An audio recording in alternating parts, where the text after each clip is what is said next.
Hello दोस्तों, नमस्कार। फिर से आपका सत्यम क्लासेज बाय मिथिलेश कुमार में स्वागत है। ये आपका क्लास 8 का मैथ पहला चैप्टर क्या है भाई? हमने संख्याओं के बारे में पढ़ा। अब चलते हैं ज़रा संख्याओं के गुण के बारे में। पहला गुण है आपका क्रम विनिमय गुण। क्रम विनिमय गुण या क्रम विनिमयता दो गो पर लागू होता है भाई, या तो योगफल पर या तो गुणनफल पर, यानी या तो जोड़ पर होगा या तो गुणा पर होगा। घटाव पर और भागा पर ये कभी लागू होगा और कभी, यानी कहने का मतलब घटाव और भागा पर गुणा क्रम विनिमय नियम जो है लागू नहीं होता है। लागू होगा केवल किस पर? जोड़ पर और गुणा पर। घटाव पर नहीं, किस पर? गुणा पर। ठीक है। पहला है योग का क्रम विनिमय नियम। योग का मतलब कुछ जोड़। जोड़ का क्रम विनिमय नियम। क्रम विनिमय का मतलब क्रम विनिमय मतलब उल्टा। क्रम को उल्टा कर देना, आगे वाले को पीछे, पीछे वाले को आगे। जैसे देखिए यहाँ पर तो लिखना है, भूल गए। यहाँ पर टोटल लिख देते हैं। जहाँ ए तथा बी कोई वास्तविक संख्या, कोई वास्तविक नहीं, आप लोग अभी इतना एडवांस में मत जाइए। कोई पूर्ण संख्या या पूर्णांक संख्या, पूर्णांक मत, कोई पूर्णांक कहिए या परिमेय कहिए। यहाँ परिमेय आप पढ़ रहे हैं तो परिमेय भी आप दे सकते हैं, कोई दिक्कत नहीं। ठीक है। यहाँ 3 लेटर का है, यहाँ पर कहेंगे जहाँ ए बी सी कोई पूर्णांक। ठीक है। तो यहाँ पर देखिए ये क्रम का उल्टा किया हुआ है ना। ए जोड़ बी है बराबर है बी जोड़ ए। आगे वाला पीछे, पीछे वाला आगे वाले, क्रम का उल्टा किया हुआ है ना, तो इसको कहेंगे क्रम विनिमय। क्या कहेंगे? अब देखिए चिन्ह देखकर बताइए कि किस चीज का क्रम विनिमय है। जोड़ का है, घटाव का है, गुणा का है, भागा का है। तो आपको पहले से पता है, आपको पहले से हम बता दिए हैं कि घटाव और भागफल पर क्रम विनिमय लागू नहीं होता है, केवल लागू होता है क्रम विनिमय जोड़ और गुणा पर। तो चिन्ह यहाँ किस चीज का है? प्लस का ना। तो इसको कहेंगे योग का क्रम विनिमय गुण। योग का क्रम विनिमय गुण क्या कहेंगे? योग का क्रम विनिमय गुण। जैसे देखिए 2 जोड़ 3 कहिए या 3 जोड़ 5 कहिए। 2 जोड़ 3 कहिए या 3 जोड़ 2 कहिए। जोड़ करके आपका कितना आएगा? 5 ही आएगा। देखिए इधर भी जोड़ेगा तो ही 5, इधर भी जोड़ेगा तो ही 5। तो इसीलिए बोला है कि योग का क्रम विनिमय नियम जो है लागू होता है पूर्ण संख्याओं पर या पूर्णांक संख्याओं पर या परिमेय संख्याओं पर, बट योग अंतर पर और भागफल पर लागू नहीं होता। आइए गुणा का क्रम विनिमय नियम। केवल यही चीज सब कुछ रहेगा, जोड़ के जगह कुछ हो जाएगा गुना। जैसे देखिए a गुना b बराबर b गुना a। यहाँ एग्जांपल दिया 2 गुना 3 कहिए या 3 गुना 2। 3 6 आएगा आपका। अगला है सहचर्य गुण, एसोसिएटिव ला। एरा में कम से कम कई गो रहेगा? 3 डाटा। कितना डाटा? 3 डाटा। अब देखिए सगरो जोड़ है ना, तो इसको कहेंगे जोड़ का सहचर्य नियम। क्या कहेंगे? जोड़ का सहचर्य नियम कहिए या गुण कहिए या सहचारिता कहिए, आपका सब यही है। यहाँ पर क्या किया है जो देखिए, अगर आगे से 2 बंद है तो पीछे वाला है क्या है? खुला है। आगे से 2 बंद है तो पीछे वाला है क्या है? खुला। तो यहाँ पर होगा भाई आगे से 1 खुला और पीछे से 2 बंद। अगर यहीं पर इस प्रकार से लिखा होता आगे से पहला खुला और पीछे वाला 2 बंद, तो यहाँ पर आगे चल के हो जाता है आपका भाई कि आगे से 2 बंद और पीछे वाला क्या हो जाता है? खुला। तो आगे पहले बंद करिए पीछे खोलिए, या आगे पहले खोलिए पीछे बंद करिए, इससे कोई फर्क पड़ता है आपका?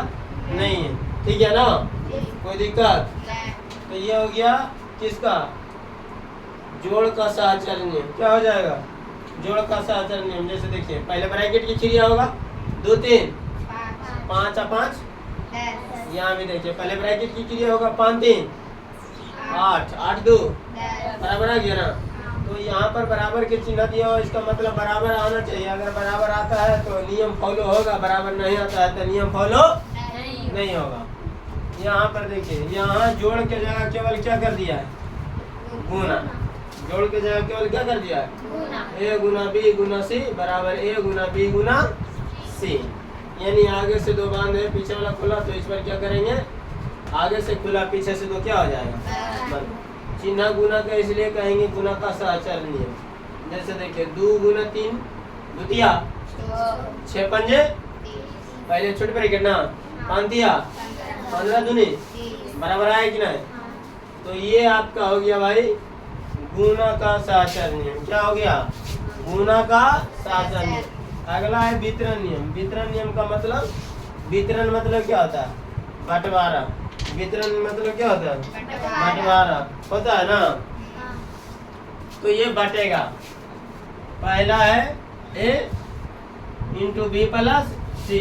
तो पहले जाएगा किसके साथ, बी के साथ, फिर जाएगा सी के साथ। ऐसा नहीं आप देखेंगे कि यदि एगो बाबूजी यहाँ दूगो कोची है बेटा, तो जब बंटवारा होता है दोनों बेटा में, बाप की संपत्ति का बंटवारा होता है ना, तो बाबूजी में ये बच जाते हैं, बच जाते हैं ना। तो क्या करते हैं लोग, या तो माँ बाप को अलग दे देता है साफ से कमरा वगैरह, या फिर कहता है ऐसा करिया कि एक मरते तू हमरा देने रहिया, एक मरते तू भैया देने रहिया, कहता है ना लोग, बंटवारा में ये ना करता है। तो ये भी अगर समझा जाए लॉजिकली, तो अगर एक को बाप और ये दोनों बी और सी को क्या माना जाए, बेटा, तो बाप का संपत्ति दोनों बेटा में बंटवारा होगा ना। तो ये बाप जाएंगे दोनों के साथ, पहली बार जाएंगे बी के साथ, फिर जाएंगे किसके साथ, सी के साथ। समझ आया। तो ये हो गया आपका भाई गुना पर, जोड़ पर गुना का कौची, वितरण नियम। जोड़ के चिन्ह ना, जोड़ पर बंटवारा हो रहा ना, तो इसको कहेंगे योग पर गुणन का वितरण नियम। योग पर गुणन का वितरण नियम। उसके बाद देखिए यहाँ पर अगर इसमें भी आप कुछ करते हैं तो इसके मान में भी कोई परिवर्तन नहीं होगा। जैसे देखिए पहले छोटे ब्रैकेट होगा 5 3 8, ब्रैकेट के बगल में कोई चीज के चिन्ह था, कोई चीज के चिन्ह 8 दूनी, इधर हल किए तो कितना आया, अब इधरो हल करेंगे तो कितना आना चाहिए, तब ये ना बराबर होगा। तो पहले गुना की पहले जोड़, गुना 3 दूनी 5 दूनी, अब जुटेगा ना 10 छो बराबर आ गया ना। नियम फॉलो हो रहा है या ना। तो ये आपका जो है वितरण नियम बिल्कुल क्या है, सत्य है। जोड़ पर ये काम करेगा, घटाव पर भी काम कर, घटाव पर भी काम करेगा, ठीक है। वितरण नियम घटाव पर भी काम करेगा। योज तत्सम क्या, तत्सम पहले जानिए। तत्सम क्या है, जिसके मान में अगर कोई राशि दिया हुआ है, यदि उसमें कुछ जोड़ते हैं या उसमें कुछ से गुना करते हैं और यदि उसके मान में कोई परिवर्तन नहीं होता है तो उसको क्या कहेंगे, तत्सम कहेंगे। जैसे योज तत्सम की बात किया जाए, योज मतलब होता है कोई जोड़, तत्सम का मतलब जिसके मान में कोई परिवर्तन।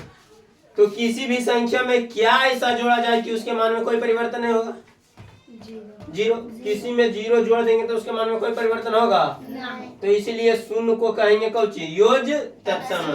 शून्य को क्या कहेंगे, योज तत्सम। और गुणात्मक तत्सम क्या होगा, किसी संख्या में ऐसी संख्या से गुना करने पर जिसके मान में कोई परिवर्तन नहीं हो, तो उस संख्या को, माने जिससे गुना किए उस संख्या को कहेंगे गुणात्मक तत्सम। तो किसी भी संख्या में ऐसी कौन सी संख्या से गुना किया जाए कि उसके मान में कोई परिवर्तन नहीं होवे, एक से आप यदि किसी में गुना करिएगा तो उसके मान में कोई परिवर्तन होगा, नहीं होगा। इसलिए एक को कहेंगे गुणात्मक तत्समक और जीरो को कहेंगे कौची, योज्य तत्समक। समझ आ गई। अब इस एक्सरसाइज का जो है, इस चैप्टर का लास्ट थ्योरी हम आपको बताते हैं, वो है आपका प्रतिलोम। क्या है, प्रतिलोम, व्युत्क्रम। प्रतिलोम कहिए, व्युत्क्रम कहिए, कोई दिक्कत नहीं। प्रतिलोम का मतलब भी उल्टा होता है, व्युत्क्रम का मतलब भी क्या होता है, उल्टा होता है। देखिए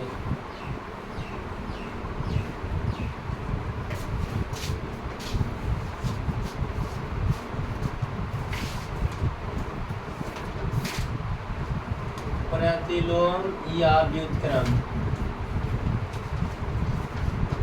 इनवर्स।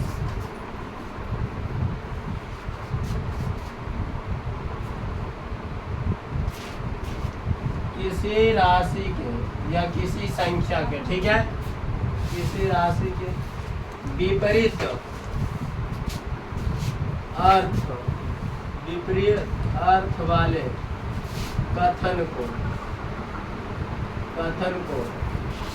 प्रतिलोम या व्युत्क्रम करते हैं। आपको एकदम किताबी लैंग्वेज में नहीं लेकर गए हैं, आपको एकदम सीधा अपनी माइंड से एकदम जो कि हम लोग का बोलचाल की भाषा में लिखाया जाता है वैसे लिखा दिए कि किसी राशि के विपरीत अर्थ मतलब उल्टा बतलाने वाले को ही कुछ कहेंगे, प्रतिलोम या व्युत्क्रम कहेंगे। जैसे देखिएगा 2/3 का व्युत्क्रम, 2/3 का व्युत्क्रम क्या हो जाएगा, 3/2 या -2/3 होगा, या तो 3/2 होगा या तो -2/3 होगा। अब ये कैसे पॉसिबल है, तो यहाँ से आएगा कि व्युत्क्रम कई प्रकार के, व्युत्क्रम 2 प्रकार के होते हैं। कई प्रकार के, 2 प्रकार के होते हैं, समझिए ध्यान से। पहला होता है योज्य प्रतिलोम या योज्य व्युत्क्रम। योज्य प्रतिलोम,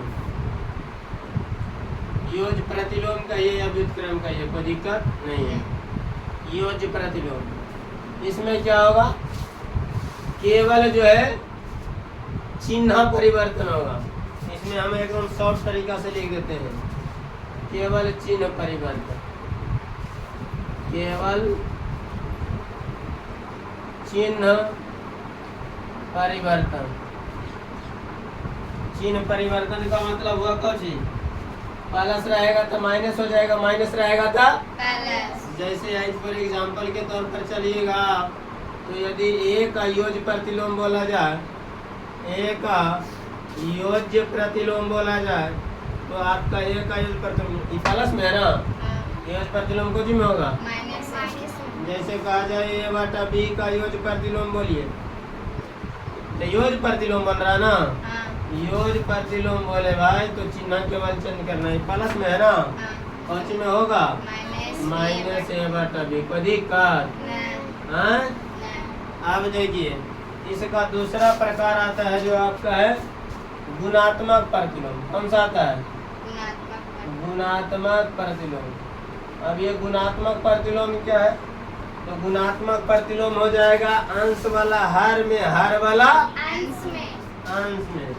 गुणात्मक प्रतिलोम का मतलब होता है भाई मान चेंज,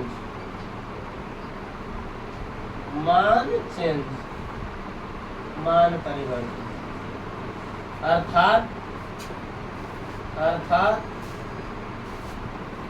अंश का हर तथा हर का अंश बन जाता है, हर का अंश बन जाता है। जैसे बात किया जाए, ध्यान देंगे, जैसे बात किया जाए आपका, जैसे बात किया जाए आपका a/b का गुणात्मक प्रतिलोम, गुणात्मक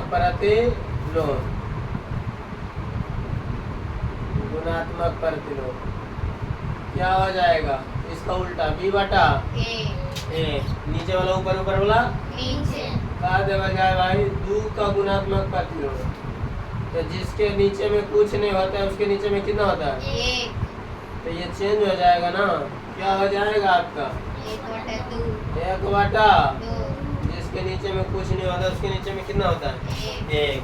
तो ये आपका प्रतिलोम समझ आ गया। इसी को दूसरा तरीके से लोग कैसे समझाता है, कैसे समझते हैं, या किताब ऐसे कहता है कि यदि 2 संख्याओं में उसी के विपरीत संख्या से जोड़ते हैं तो उसका मान क्या आ जाए, 0 आ जाए, तो उसको कहेंगे योज्य प्रतिलोम। और यदि किसी संख्या के व्युत्क्रम से क्या किया जाए, गुना करने पर यदि उसका वैल्यू कितना आ जाए, 1 आ जाए, तो उसको कुछ कहेंगे गुणात्मक प्रतिलोम। जैसे देखिए इसका a है, a का योज्य प्रतिलोम कितना होगा -a, दोनों के जोड़िएगा तो a प्लस माइनस माइनस, जोड़ करके कुछ आ गया 0 ना, तो इसको कहेंगे योज प्रतिलोम। ठीक है, और इसका क्या है 1/b गुना b बटा a बटा b का गुणात्मक प्रतिलोम कितना है b बटा a, गुना करिएगा तो कितना आ जाएगा 1, तो इसको कहेंगे गुणात्मक प्रतिलोम। यानी गुना करे तो 1 आवे और जोड़ करे तो कितना आवे 0 आवे, तो जोड़ करे 0 आवेगा तो होगा वो योज प्रतिलोम, और गुना करे 1 आवे तो वह होगा आपका गुणात्मक प्रतिलोम। और इस प्रकार से इस चैप्टर का, इस एक्सरसाइज का जो है आपका थ्योरी क्या हो गया भाई, खत्म हो गया है। और आपका जो है इसमें केवल प्रश्नावली बचा हुआ है, वो अगले सेशन में किया जाएगा। तब तक आपका सेशन यहीं पर स्टॉप किया जाता है। अगर वीडियो अच्छी लगे तो चैनल को सब्सक्राइब करिए, बेल आइकन दबाइए, वीडियो को लाइक करिए और अपने दोस्तों के पास शेयर करें, है ना। धन्यवाद।